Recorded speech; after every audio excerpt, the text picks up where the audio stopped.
নমস্কার। আজকে আমরা এসে উপস্থিত হয়েছি আমাদের মালদা জেলারই একজন দাদার কাছে, যিনি এই ভিএনআর 212 গ্রাফটিং চারা এখানে লাগিয়েছেন। বিগত 55 দিন হয়ে গেল, 55 দিন হয়ে গেল গাছের বয়স। গাছের কন্ডিশন দেখুন, একদম হলুদের প্রভাব, যেটা আমরা মোজাইক ভাইরাস বলে থাকি, সেটা কিন্তু দেখতে পাচ্ছি না বা খুবই কম। লাগানোর একটু সিস্টেমটা আমি একটু আপনাদের দেখাতে চাইবো। একটু কাছাকাছি হয়ে গেছে, এই যে গ্যাপটা আছে না, এই গ্যাপটা 4 ফিটের মতোই দিয়েছে, কিন্তু 4 ফিটটাও আমার মনে হচ্ছে একটু কাছাকাছি হয়ে যাচ্ছে।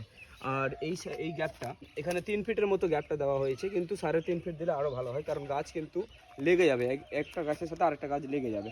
আর কিছুটা বড় হলেও দেখুন ব্রাঞ্চে কতগুলো ব্রাঞ্চ দিয়েছে, প্রত্যেকটা গাছে ব্রাঞ্চ দিয়েছে। আর ফ্লাওয়ারিং স্টার্ট হয়ে গেছে, এই যে ফুল আসতে শুরু করেছে, এই যে দেখুন প্রত্যেকটা গাছে ফুল আসতে শুরু করেছে। আর গাছের কোয়ালিটিগুলো কিন্তু বর্তমানে খুব সুন্দর আছে, যত্ন ভালোই হচ্ছে। আর একটু একটু আমরা সাদামাছির প্রকোপটা দেখতে পাচ্ছি, সেটার কিন্তু ব্যবস্থা নিতে হবে। তো বন্ধুরা, এতদিন তো ফল চলে আসার কথা, তাই না? কিন্তু ফল আসেনি, এর কারণ গাছটা অতিরিক্ত ঠান্ডা লাগানো হয়েছিল, সেই সময় কিন্তু গাছের গ্রোথটা ঠিকমতো আসেনি। গ্রাফটিং চারা কোথায় পাবেন, সেটার জন্য আজকের এই ভিডিওটা বিশেষ করে করা। গ্রাফটিং চারা ডাইরেক্ট বলি, যে নাম্বার শো হচ্ছে সেই নাম্বারে যোগাযোগ করুন, অর্ডার বুক করুন।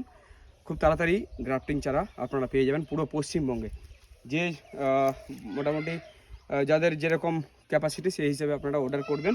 আর এই নাম্বারে যোগাযোগ করুন, যে নাম্বার শো হচ্ছে সেই নাম্বারে যোগাযোগ করে ওনার সাথে কথা বলে কিভাবে কি ক্রাইটেরিয়া, কিভাবে আপনারা চারাটা পাবেন, সব কিছুই ওনার সাথে যোগাযোগ করে নিন। এই দিকটায় আমরা দেখতে পাচ্ছি মালচিংটাও একটু আরও নামিয়ে, এইভাবে নামিয়ে দিতে হবে আর টাইট করে দিতে হবে, বুঝলেন? মালচিংটা পুরোটাই মাটি দিয়ে ঢেকে দিলে সবচেয়ে বেশি ভালো হয়। এরকম করা হয়েছে। বেড কিন্তু আরও উঁচু করতে হবে, বেডটা একটু নিচু হয়ে গেছে, বেডটা উঁচু করতে হবে। আর নিচের যত ফাঁকা রাখবেন তত কিন্তু ভালো হবে। যেমন দেখুন এই যে পাতা, বড় বড় পাতাগুলো নিচের দিকটা জাম হচ্ছে, এই যে জ্যাম হলেই পোকামাকড়ের উপদ্রব। আর এই বর্তমানে কিন্তু আপনাদের গরমের সময়, যার কারণে কিন্তু প্রচুর পোকামাকড় উপদ্রব হবে। সেক্ষেত্রে গ্যাপটা যত বাড়িয়ে দেবেন তত আপনার এই সুবিধা হবে বা ভালো হবে। পোকামাকড়ের উপদ্রব থেকে অনেকটা আপনারা রক্ষা পাবেন। আর চেষ্টা করবেন সাদা মাছিটাকে কোনো মতেই যাতে না থাকে, সেটার উপরে একটু কন্টিনিউ স্প্রে চালিয়ে যাবেন ভালো মতো করে।